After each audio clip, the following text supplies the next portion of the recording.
আসসালামু আলাইকুম। সকল প্রবাসী ভাইদের উদ্দেশ্যে কিছু কথা বলি। আমার চেহারাটা দেখেন, মাথার চুল পড়ে গেছে। এপাশে যদি দেখাই চুল পাক ধরছে, ঠিক আছে, দাড়ি চুল পাক ধরছে। তো আমার বয়স কত জানেন? এখনও 30 পুরোপুরি হয় নাই। কেউ বিশ্বাসই করে না। দেখলে অনেকেই ভাবে 40 বছর, 45 বছর, 42 বছর, 35 বছর। কিন্তু আমার চেহারার থেকে আমার আব্বু এখনও জোয়ান আছে। যদি আমি আমার আব্বুর পাশে দাঁড়াই তাহলে আমাকে বেশি মুরব্বি দেখা যায়। এটার কারণ কি জানেন? এই যে ঘাম দেখতেছেন শরীরে, অতিরিক্ত পরিশ্রম।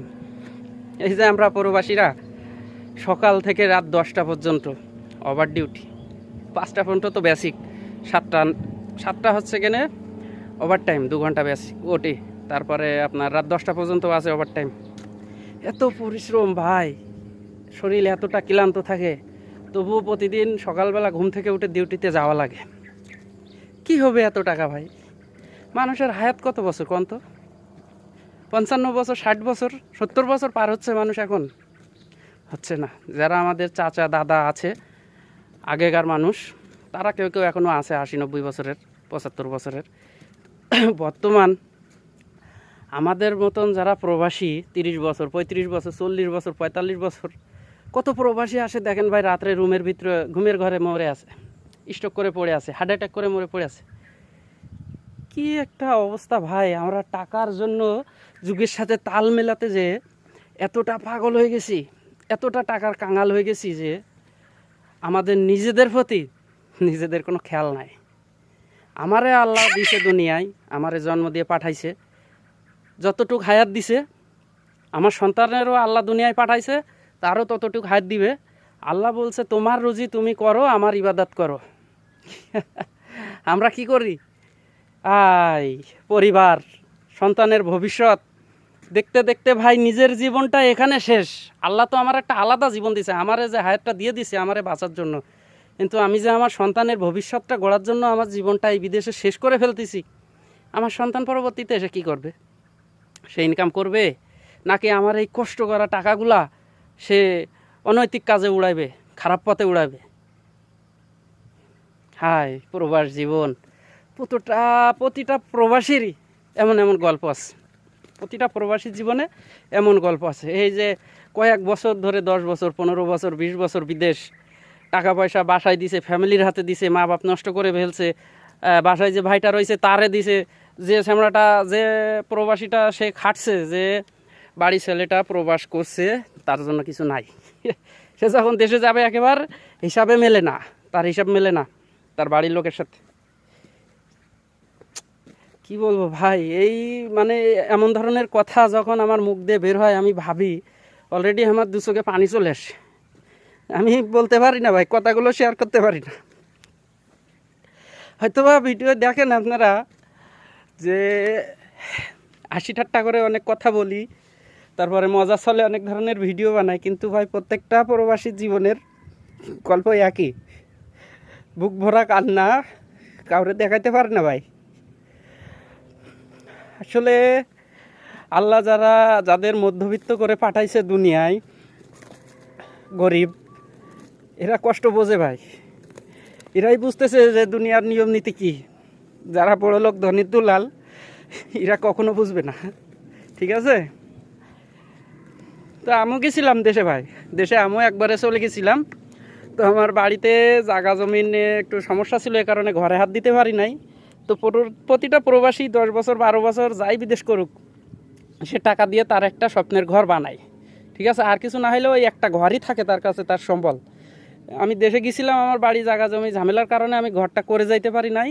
এখন দেশে যাওয়ার 1-1.5 বছর পরে, আমি যখন দেশে গেছি, যাওয়ার পরে একটা উপার্জন তো করতে হবে, একটা আর্থিক একটা ইনকাম সোর্স তো থাকা লাগবে। তো আমি ছোট বড় কিছু ভাবি নাই, আমি ছোট মনে করি নাই। আমি easy bike, rickshaw van, easy bike যেটা ব্যাটারি চালিত, ওইটারে আমি বেছে নিয়েছিলাম যে দিন আনা দিন খাওয়া আর কি, নিত্য একটা ইনকাম হবে, লগত যেটা হবে। তো এই ভ্যান রিক্সাওয়ালাদের সাথে মানুষ যা ভাই খারাপ ব্যবহার করে, তা এটা বলার মতো না, এটা ভাষায় বোঝাবার মতো না। মানুষের মানুষ মনে করে না ভাই, একমাত্র বাজারে যারা দোকানদারেরা আছে তারাও মনে করে তারা দোকানটা ভাড়া নিছে, রাস্তাটা তারা কিনে ফেলছে, রাস্তা সরকারের না। তারা এটা ভাবে না যে রাস্তায় যদি গাড়িটা না চলে, এই গাড়িওয়ালারা যদি গ্রাম অঞ্চল থেকে বাজারে যে লোকগুলো আসবে তাদেরকে না নিয়ে আসে গাড়িতে করে, তাহলে বাজারে লোকজন কেনাকাটা করবে কি? কারা কেনাকাটা করবে? গরু ছাগল? কোনো সম্মান নাই ভাই। বাজারে একটা দোকানের সামনে যদি প্যাসেঞ্জার লাগানোর জন্য 2 মিনিট দাঁড়ানো হয়, 1 মিনিট দাঁড়ানো হয়, সে টাকাটা দিবে, আমি টাকাটা নিয়ে রাখবো, এর ভিতরে খারাপ ব্যবহার গালাগালি শুরু করে দেয়। এই হচ্ছে ভাই আমাদের জীবনের অবস্থা, ঠিক আছে, যারা মধ্যবিত্ত। তো আবার আমি প্রবাস আইছি, যেহেতু জায়গা জমি ঝামেলাটা মিটে গেছে, আমার যা একটা ইনকাম ছিল, আমার যা জমানো অর্থ ছিল, আমি সেগুলো সব, গরু ছিল বেচে দিছি, ব্যাংকে ছিল তুলে নিছি, নিয়ে আমি ঘর করছি। তো ঘর কমপ্লিট করার পরেও আবার কিছু অর্থ দিনা হয়ে গেছে। একটা ঘর করতে গেলে তো কম টাকা পয়সা লাগে না ভাই, আপনারা জানেন, তাই না? তো আবার দিনা হয়ে যাওয়ার কারণে আমি দেখলাম এটা তো ব্যাটারি চালিত ইজি বাইক, এটা চালিয়ে আমার সংসার চলে, কিন্তু এত টাকা দিনা আমি শোধ করতে পারবো না। তো আমি বাধ্য হয়ে আবার সেই পথে পা বাড়ালাম, আবার প্রবাসীর খাতায় নাম লেখালাম। আমি অলরেডি 9 বছর মালয়েশিয়া প্রবাস জীবন পার করে দেশে গেছিলাম, আবার ঢুকছি, এই যে 3 মাস হয়েছে, 4 মাস হয়েছে, আমি আবার মালয়েশিয়াতে আসছি। ঠিক আছে, বর্তমান দেখলাম যে ইউরোপ কান্ট্রি বলেন আর মধ্যপ্রাচ্যের ভিতরে কম টাকার ভিতরে মালয়েশিয়াতে ইনকামটা মোটামুটি ভালো, টাকার বাটা বেশি আছে, টাকা পয়সা একটু কম মার খায়, কাজ কম বেশি সব জায়গায় পাওয়া যায়। সৌদিতে কিন্তু এই সুবিধাটা নাই। সৌদি, দুবাই, অন্য অন্য দেশ আর কি খারাপ অবস্থা মালয়েশিয়ার থেকে। মালয়েশিয়াটা ভালো, তবে মালয়েশিয়াতে বর্তমানে একটু ধরাধরি অবৈধদের জন্য খুব সমস্যা, আমিও অবৈধ। তো সর্বশেষ আমি একটাই মেসেজ দেব সব প্রবাসী ভাইদেরকে, যে আপনারা সময় মতো আপনাদের সঞ্চয় জমা করে, আপনাদের এই কষ্টে অর্জিত অর্থ জমা করে চলে যান ভাই। বিয়ে শাদী যারা এখনও করেন নাই, তাড়াতাড়ি বিয়ে শাদী করে ফেলেন। সব কিছুর একটা নির্দিষ্ট সময় আছে। টাকা আপনার এই জীবন সংসারে চলতে গেলে টাকা অবশ্যই প্রয়োজন, টাকা দরকার না একথা আমি বলবো না, টাকা প্রয়োজন, তবে এতটুকু প্রয়োজন যতটুকু আপনার দিন ভালোভাবে চলে যায়। এই জীবনের কোনো মানে নাই ভাই। এই যে 2 দিন আগেও একটা প্রবাসী মালয়েশিয়াতে মারা গেছে, রুমের ভিতরে হঠাৎ স্ট্রোক করে মরেছিল। যদি তারপর মানে সাথীরা যারা ছিল তারা দরজা খুলে না দেখে, একা রুমে যদি কেউ একজন মানুষ থাকে, তার লাশটা ওই রুমে পচে যাবে ভাই, খোঁজ নেওয়ার কেউ নাই। এমনও ঘটনা আছে, আপনি মরে গেছেন, আপনার লাশটা এখন দেশে নিয়ে যেতে 1.5 লক্ষ, 2 লক্ষ, 1 লক্ষ টাকা খরচ হবে। আপনার বাড়ি থেকে কি বলবে জানেন?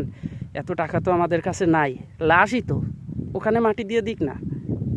ভাই সবার কাছে রিকোয়েস্ট, সময় হয়ে গেছে, যার যার সময় হয়ে গেছে, মনে হচ্ছে যে আপনার দেশে ফিরে যাওয়া উচিত। আপনার জন্য দেশে একজন অপেক্ষা করে আছে, কেউ অপেক্ষা করে আছে, আপনার স্ত্রী, সন্তান, বাবা মা। চলে যান ভাই দেশে, তাদের বুকে। আমি আইছি, আল্লাহর রহমতে আমি আবার টাকা পয়সা আমার যতগুলো দিনাদায়ী কাছে এগুলো আমি কমপ্লিট করে আমি আবার ভাই দেশে ফিরে যাব। আমার পছন্দ নয় বিদেশ জীবন, এ কারণে আমি চলে গেছিলাম। আমার কি ভাই বয়স হয়েছে, আমার চুল দাড়ি পাকার পড়ার বয়স হয়েছে, 30 বছর পরে নয় আমার বয়স এখন। জীবন তো শেষ, অর্ধেক অর্ধেক বয়স শেষ, কিন্তু আমার মনে হয় যে আমি শেষ। কি পাইলাম জীবনে? আমি তো শেষই, আমার কেউ চেনেও না ভাই ভালোভাবে এখন, আমার জীবন শেষ না। সবাই ভালো থাকবেন, সুস্থ থাকবেন, আল্লাহ হাফেজ।